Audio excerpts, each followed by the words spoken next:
We're recording this now. Okay, so this is a bit of, we're gonna get this in two sections. We're gonna talk about storytelling and then go back into storyboarding at the end with a bit of a demo.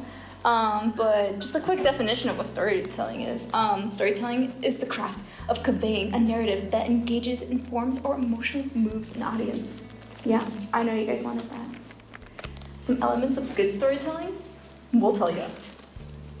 So good storytelling should have one, clarity and focus. The story should have a clear message or theme, and it's easy to follow, and the visuals should kind of guide the audience through the story with ease. You want them to have a great time. Yeah.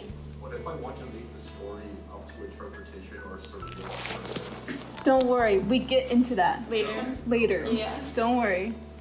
But yeah, just make sure people can follow along, and each panel should contribute to the progression of your story.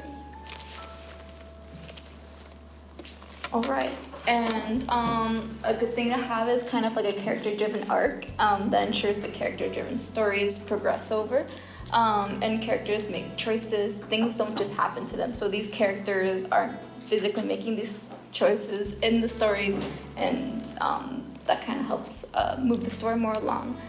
Some really good questions to ask if you want to make a character-driven story is like, what are the characters' wants and desires, and just like their general goals and morals. Yes. It's also really important to make sure that your audience feels connected to the characters in the plot. Like, they should feel really invested. If someone like dies or lives, they should care. Because if they don't care about your characters, they probably won't care about your story. And a great way to build these really relatable characters is to have good tension and conflict.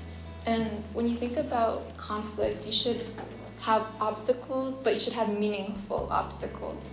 For example, Interstellar, great movie, very emotional, and part of what makes the movie very emotional is the main character's goals. He wants to go to space and save the world, but what he cares about also is his daughter and his kids, and in order to save the world, he needs to leave them behind for many, many, many years. And we feel really connected to the character because we feel empathetic. Did you guys like cry from that? Oh my god. So another really important thing is like one of the more important things is like talking about pacing, and having pacing should suit the story's emotional beats. You want slower tension building, you're gonna have like a slower building like pacing area, and if you want like quick action movements or resolution, it's gonna have like shorter pacing. So in like storyboarding should reflect this with varying panel sizes, cuts, and transitions. And something very important is that you don't drag or rush what you want to do. It's also very important to be consistent and coherent with your story. The character's actions and emotions should make sense within the world, and you also want to avoid like sudden breaks or shifts that kind of like pull the reader out of the world, like breaking like the fourth wall, unless that is your intention, and you don't want to confuse the audience. Unless you do, and just want to have an acid trip. But now that we have a lot of stuff that covers like the things you should do, these are the things you shouldn't do, guys.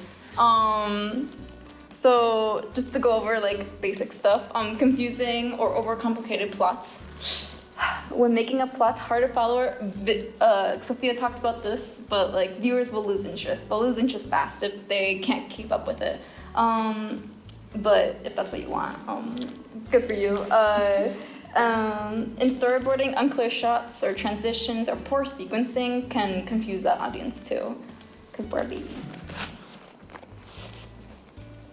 You also don't want your story to be like super predictable, and to help like make it more versatile, you can like have many different like camera angles or shots to make it more like visually interesting and to switch things up a bit.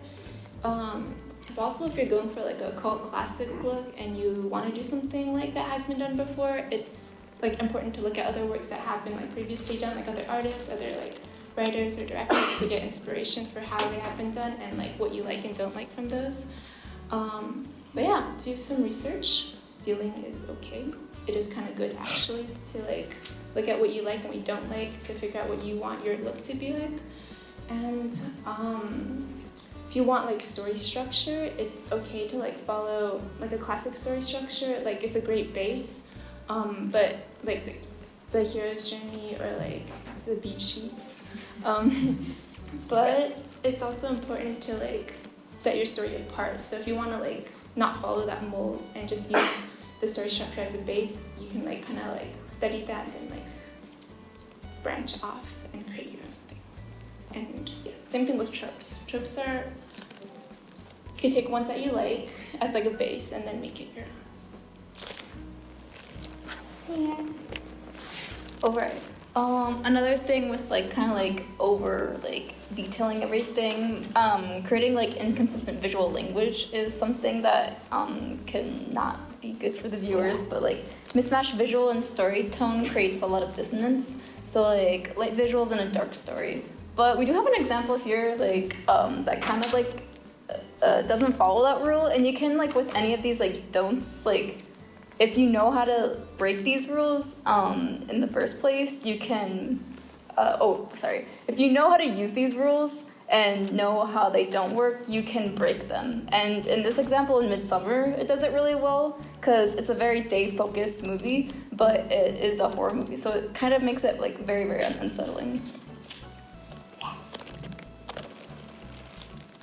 And yes, you also don't want to like overemphasis, like linger too much on like specific details that may not be relevant to like your general story arc, because we know that stories get really, really complex, and you probably, if you're like me, you want to like spend a lot of time fleshing out like specific details, but sometimes like those are not super relevant. Like I don't know, like the main character's parents, friends, dog's name is not super relevant to your story arc, and you shouldn't really like linger on those. You can figure those out later and just get like the bare bones of the story ready first, and then like go off from there.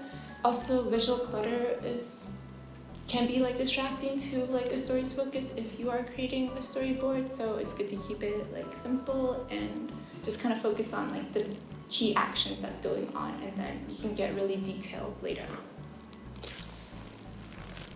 All right, now that we know the do's and the don'ts, we're gonna go into the role of visual storytelling and enhancing that narrative. And start off with a really great thing that me and Sophia love to say and love to hear and love to tell our teachers, is showing, not telling, which is focusing on what can be visually conveyed without relying on dialogue or narration. And it's really hard, but it's a good way to push all of these things we're learning right now in the workshop. And it shows character motivations, conflicts, transformations through actions, expressions, and environments too. And all those things can be conveyed without saying a little peep. Like, for example, we got Up right here, like that first whole like scene with like the marriage couple and like their whole lives and everything. It's just like a simple song, and they're not saying anything, but you cry because it's the saddest thing in the entire world. And yeah, you can do that too.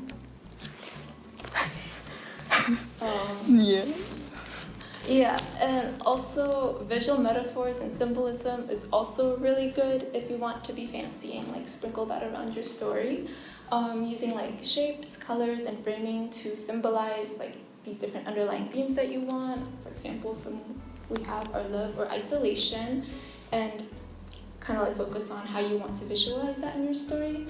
Also having like visual motifs for like a deeper meaning is also good. Let's talk about the Great Gatsby. Guys, our example here is from The Great Gatsby. Who has read or watched The Great Gatsby? Thanks, guys. Okay, we see that green light there. There's so much symbolism. Daisy's there. Daisy is in that light. She is symbolized through that green light, their love. But yeah, you could do that too. Okay, now that we talked a bit about storytelling, we're gonna do the introduction to storyboarding. So you're probably wondering, what is storyboarding? Well, storyboarding is kind of just like the progress of planning shots and scenes into like kind of like bite-sized panels and breaking down like a sequence into simple sketches of like key moments. So like where characters are, what they're doing, and wait, Bella will talk more about this in the next slide. Yeah, guys, I probably will talk about it more in the next slide. And I will. It's the purpose. It's the purpose of storyboarding, guys. What do you think it is? Of course it's the what do you think it is? It's to communicate ideas. Wow. 3 exclamation points. Wait. 4 exclamation points. It's good for structure, pacing, and again, visual flow that we've talked about quite a lot.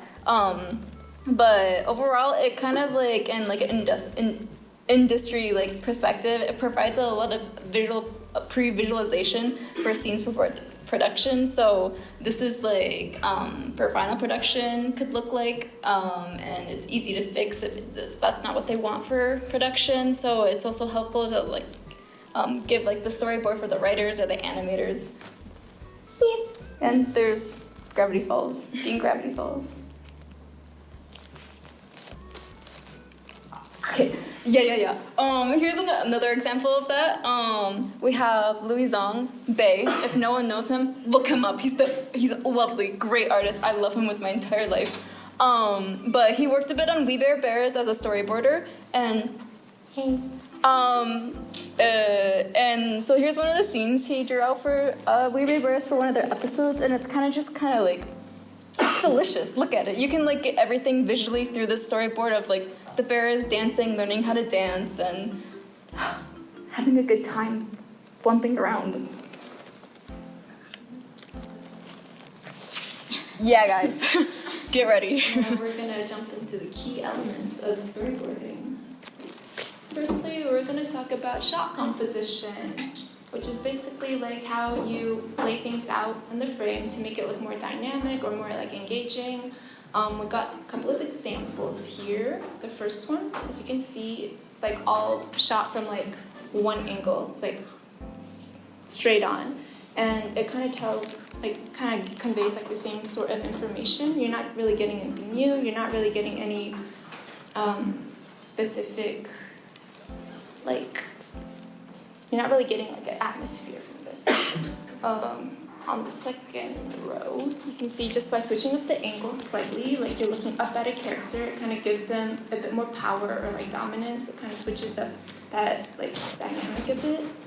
And in the one on the right, you're looking down on the character, and the character looks a little bit more like afraid, and you know that whatever the second character is, they're probably like really big, really tall, like looking down. And just like small like changes like that really like switches up how the shot feels and adds more like life and drama to your shots. Yeah. A bit of an example for what paneling looks like and like what its final production looks like.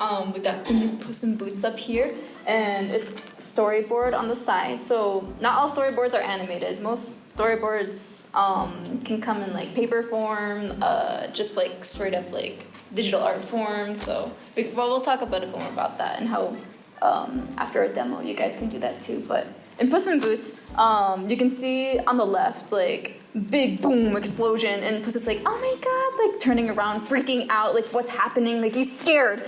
And you see like a dark, glooming, like gushy, like evil monster coming, like look at that. That's disgusting. And then like you can see that visually a lot more well in the right where he's pulling himself because he sees the wolf. Yeah, he's coming. He's gonna go there. He sees him. Basically that. Yes, and building off of that, it's also important to have great character posing and expression, like what we saw on the previous slide where it's like, it's great to have like really exaggerated like expressions to kind of better like convey like the character, what they're feeling, and using exaggeration to further like dramatize those actions, and it also makes it just like easier to read on like the screen and gives it more, it brings the characters to life more. Go SpongeBob. All right. Arcane coming out soon, guys. Coming out soon. Second season. You guys excited? Yes! Yes! Anyways, guys, let's talk about Arcane. So timing and pacing, like we have an example here from Arcane. And so like this is an example of like where also they kind of break the rules of like timing and pacing, because this is a fast action scene where Echo and Jinx they're fighting, they're mad at each other, like what's happening? And usually these scenes would just be like very like fast shot to shot to shot and like showing like fast images of what's happening in the action. But for this scene, they actually slow it down, and it's an action-packed scene, but also has cuts of like the past and like showing that emotional tension that happens. So delicious way of breaking the rules.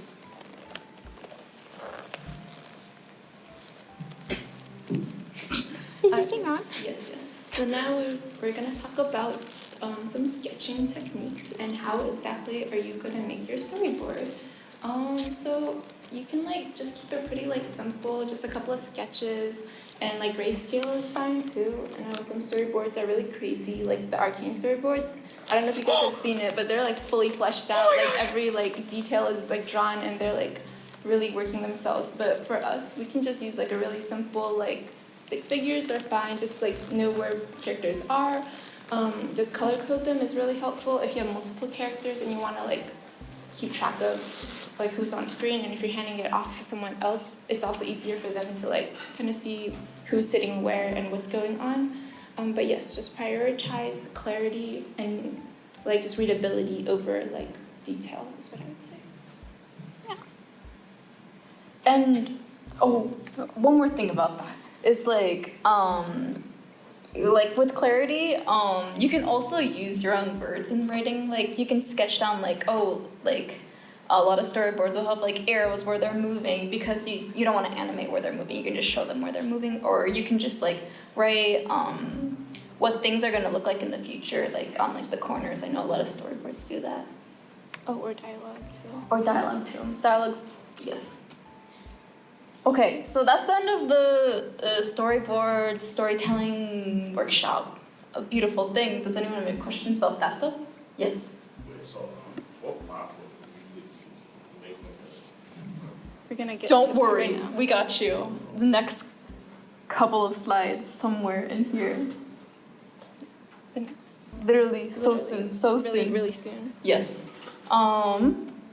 But I guess we can go a quick recap.